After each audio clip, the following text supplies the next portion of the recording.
Felices Pascuas para todos. Espero hayan vivido una Semana Santa llena de muchas bendiciones. Estuvimos acá un poco ocupados, por eso de la misma manera no se hizo programa en los días santos y el día de ayer fue un día para darme un pequeño descanso. Vamos a centrarnos en el texto del día de hoy, una de las narraciones de la resurrección de Cristo, la manifestación de la resurrección de Cristo a María Magdalena. Bienvenidos a Meditaciones Peregrinas.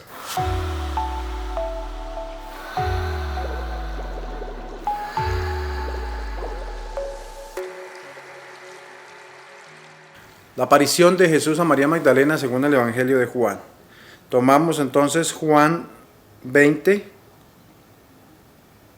11, 18. Juan 20, 11, 18. En aquel tiempo estaba María fuera junto al sepulcro llorando. Mientras lloraba se asomó al sepulcro y vio dos ángeles vestidos de blanco sentados, uno a la cabecera y el otro a los pies, donde había estado el cuerpo de Jesús. Ellos le preguntaban: ¿por qué lloras, mujer? Ella contestó: porque se han llevado a mi Señor y no sé dónde lo han puesto. Dicho esto, se vuelve y ve a Jesús de pie, pero no sabía que era Jesús. Jesús le dice: mujer, ¿por qué lloras? Ella, tomándolo por el hortelano, le contesta: Señor, si tú te lo has llevado, dime dónde lo has puesto y yo lo recogeré.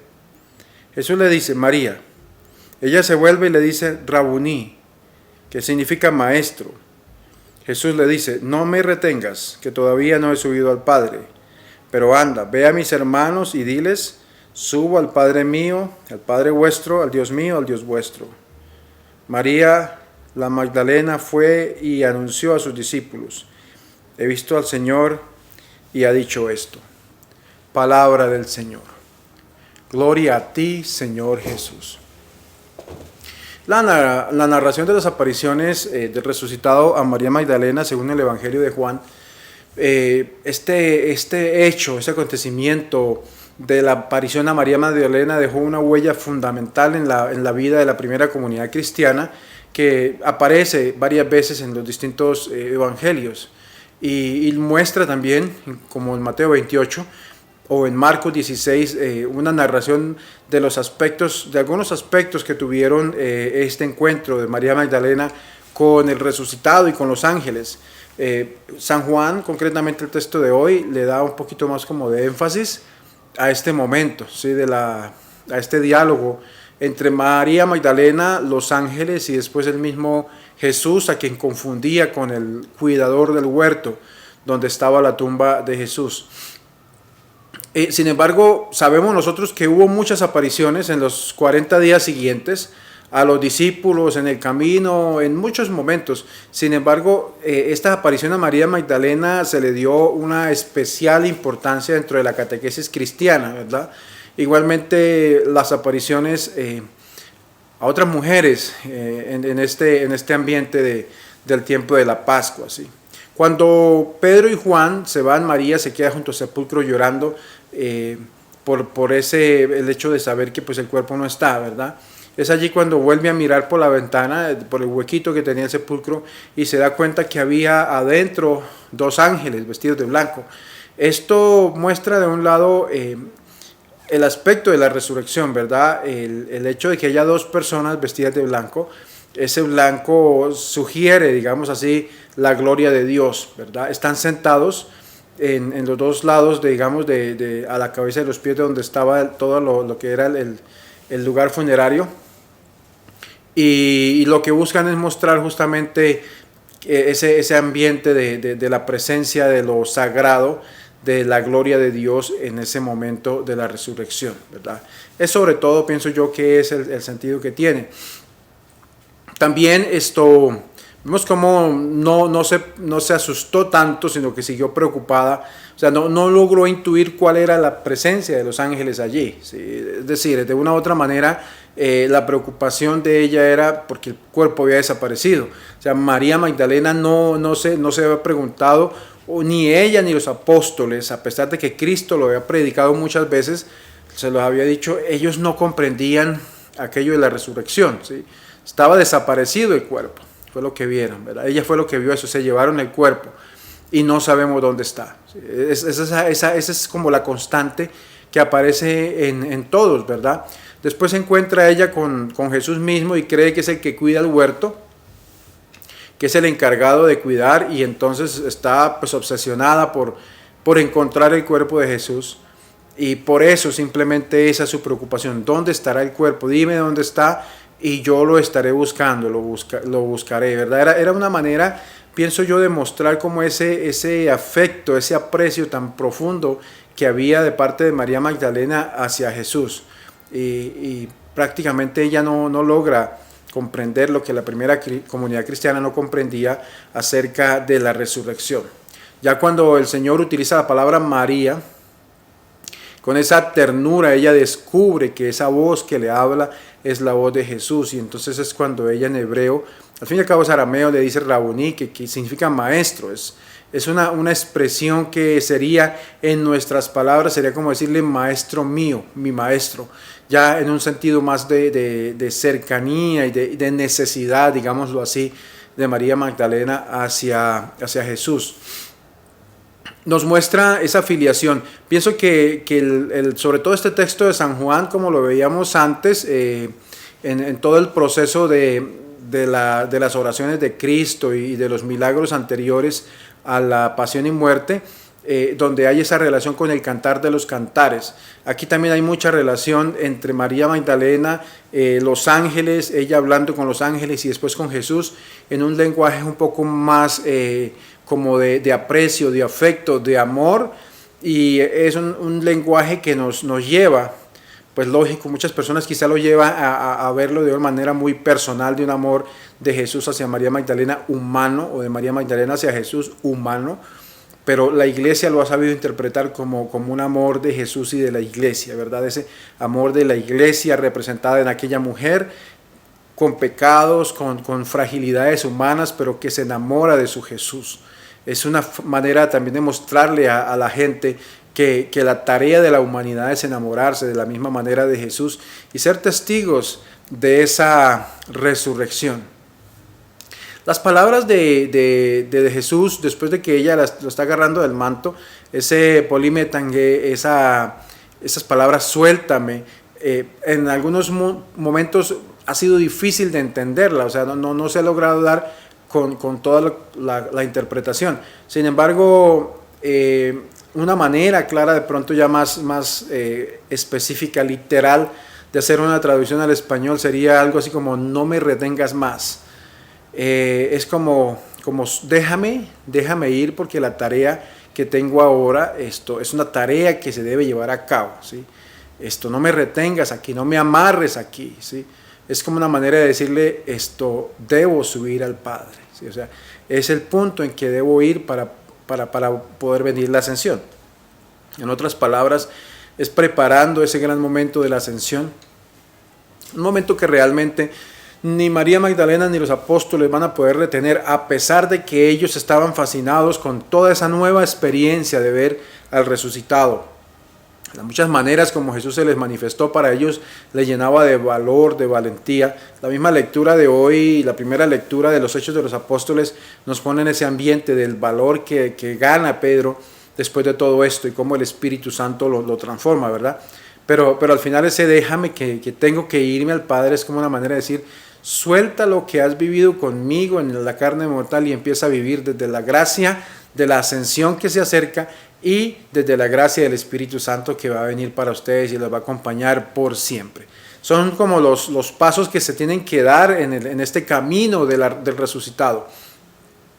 Pienso que de una u otra manera, y esto ya casi que sería entrando un poco a hacer una reflexión de meditación, en la experiencia cristiana, en algún momento de la vida debemos tener ese contacto con el Señor vivo y verdadero. Sé que lo vivimos en la Eucaristía, pero debe existir un momento en el cual hay como ese cambio, ese shock en la vida, en el cual entendemos realmente de manera distinta, de manera clara y perfecta, esa iluminación de Cristo en mi vida.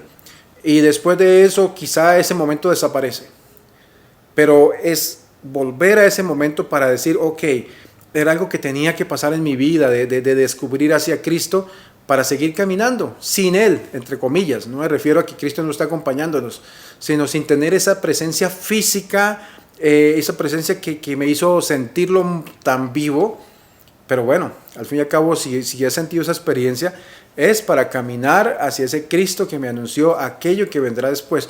Es como una especie de transfiguración personal que cada persona puede tener, de ver transfigurado ese Cristo en su propia vida, de ser testigo de esa transfiguración, pero de saber que Cristo pues sube al cielo y desde allí está acompañando la vida de la comunidad cristiana. Estos son algunos aspectos que nos muestran, digamos, el camino que tuvo que vivir toda la comunidad cristiana en todo su momento. El Señor los preparó. La última cena vemos muchos aspectos en los cuales Él les estaba hablando y preparándolos, pero en realidad para ellos era muy difícil entender, porque era algo nuevo, entender todo lo que el Señor les hablaba de la acción del Espíritu Santo en Él, de la misión que tenía en el mundo, de cómo los acompañaría siempre, de cómo no los abandonaría. Todo esto fue una cosa que tuvieron que digerir poco a poco después de estos capítulos de la resurrección. Ahora,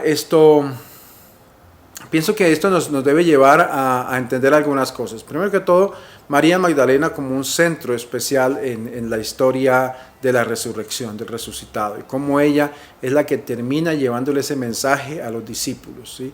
Ellos, en algunos momentos y en algunos aspectos, algunos textos bíblicos, aparecen como un poco incrédulos a las palabras de ella o a las palabras de las otras mujeres, pero siempre aparece ella siendo aquella portadora del mensaje para los discípulos. La primera evangelizadora de los discípulos fue María Magdalena, justamente, la primera que les anunció ese momento, digamos así, el querigma le llamaríamos nosotros en palabras actuales, antiguas actuales, ¿verdad? Palabras que se usan hoy en la nueva evangelización. Aquella mujer que lleva el querigma fue María Magdalena, que les hizo saber a los discípulos el regalo de la resurrección. San Juan no habla de que los discípulos no le creyeron, mientras que los otros, Mateo, Marcos y Lucas, de cierta manera sí lo presentan así. Ellos como que están dudosos. Incluso recordamos el mismo caso de Mateo, que fue muy dudoso acerca de la aparición de Cristo, hasta que el mismo Cristo no se le apareció y se dejó tocar por él. Ahora, la pregunta es, ¿cuál fue esa experiencia de María Magdalena? ¿O qué significó para ella? En principio lo decíamos, para María Magdalena fue difícil, ella no comprendía, porque no estaba preparada para saber aquel regalo de la resurrección.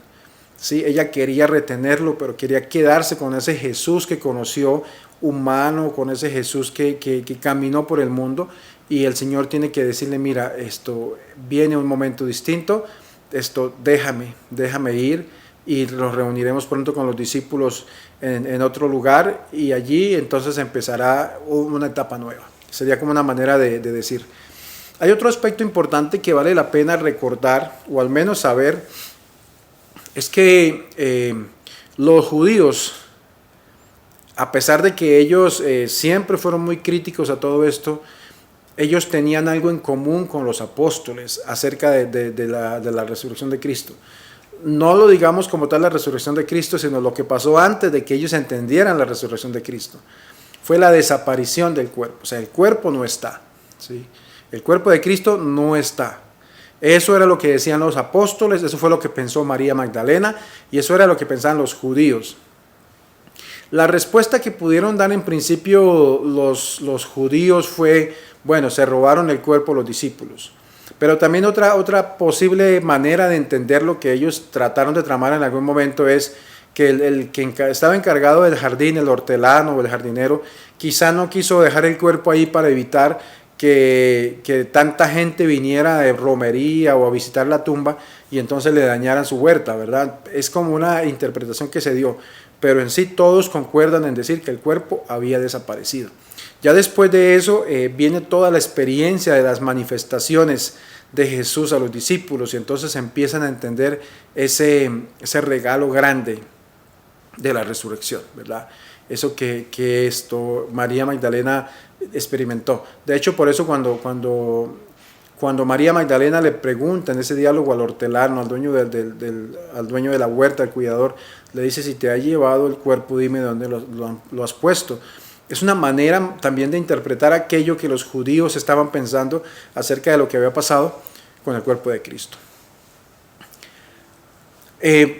Juan nos presenta, ayer el texto bíblico que no meditamos hablaba también desde la versión de Mateo.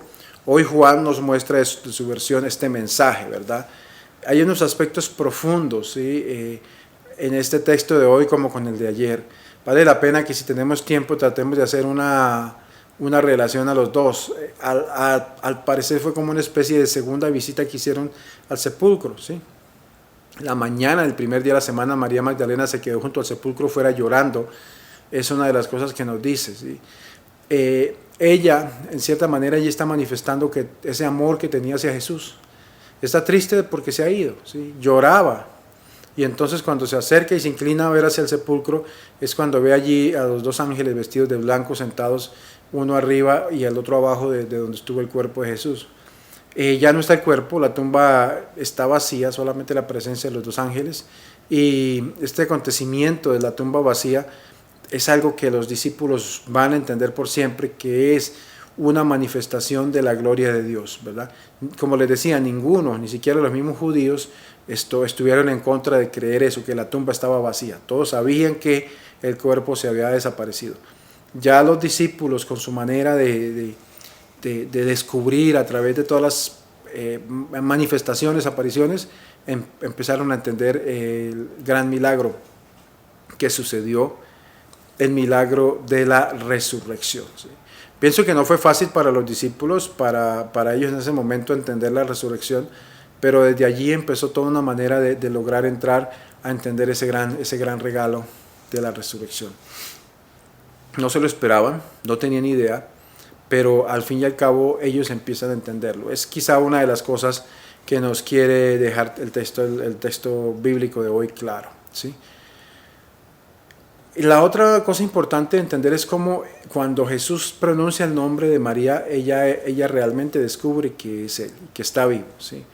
Aunque ella todavía quiere aferrarse a ese Jesús que caminó con ella y al que ella quiso mucho, hoy le tiene que decir, déjame, tengo que continuar este camino de ascensión al cielo, ¿sí? Es una manera de decirle, ok, tienes que estar preparada para vivir este momento, pero igual para saber que ya mi tiempo en el mundo ya ha pasado. El Señor le abre los ojos a María y también de una u otra manera a nosotros cuando Él por nuestro nombre nos llama, cuando sentimos que Dios de manera particular toca nuestra puerta, toca nuestro corazón, ¿sí? Son momentos, pienso yo, de bendición que vive el ser humano cuando empieza a descubrir eso de parte de Dios. Démosle gracias al Señor en este día por la bendición de la vida, por la bendición de la resurrección, de su resurrección que nos ofrece a nosotros una vida nueva después de la muerte, esa promesa en la que todos como cristianos confiamos siempre. Pedimos al Señor que nos ayude a crecer en la fe y a vivir como hermanos este tiempo especial de la Pascua, que la fe nos permita conocer a Jesús mucho mejor en cada acontecimiento de la propia vida, incluso en los más pequeños de todos los acontecimientos, que en nuestro propio corazón descubramos esas palabras de Cristo: permanezcan en mí como yo estoy en ustedes, y que en la Eucaristía reconozcamos en esas palabras de Cristo, esto es mi cuerpo, esa manera como Él sigue entregándose hacia nosotros hoy. Pedimos al Señor que vivamos entonces este tiempo como tiempo de bendición. Gracias, apreciado pueblo de fe, por dedicar un tiempo de la jornada a seguir las meditaciones. Invitarlos a vivir un tiempo de Pascua con la alegría de la resurrección de Cristo. En el nombre del Padre, del Hijo y del Espíritu Santo. Amén. Feliz día.